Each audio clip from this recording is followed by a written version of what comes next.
যাই হোক, আমার এই রান্নাঘর আমি এখনো ইংরেজিতে যেতে পারি। যাই হোক, সেলফি রান্না করা যেত, কিন্তু এখানে তো আমি রান্না করি না। হাঁটুর সমস্যার জন্য মার জন্য ওই মা বসিয়ে রান্না করে। যাই হোক, আমার এই বাংলা রান্নাঘরে তো যাই হোক, আমি আজকে ছোট খাটো একটু অল্প মাংসে, এখন কিন্তু আমি জল দিইনি, মাংসটার থেকে তেল ছাড়ছে। যত তেল ছাড়বে আশা করা যায় মাংসটা তত বেশি সুস্বাদু হবে। তো এখন যাই হোক, আরেকটু অপেক্ষা করব, আরেকটু তেল ছাড়ুক।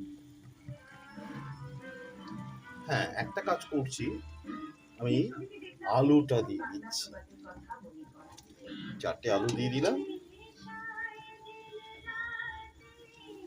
অবস্থায় কালারটা মোটামুটি ঠিকই আসছে, জানি না কতটা টেস্টি হবে।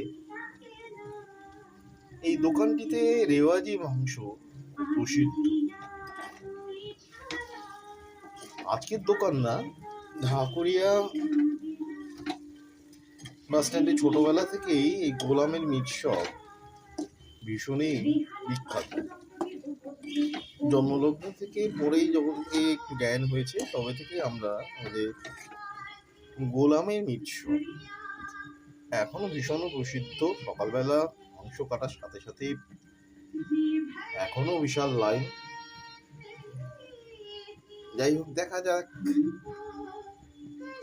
আচ্ছা, ফ্লেমটা গ্যাসের একেবারে লো ফ্লেমে করে দিয়েছি, কারণ একটু বেশি হলেই মাংসটা মশলা পুড়ে যাওয়ার সম্ভাবনা বেশি। যাই হোক,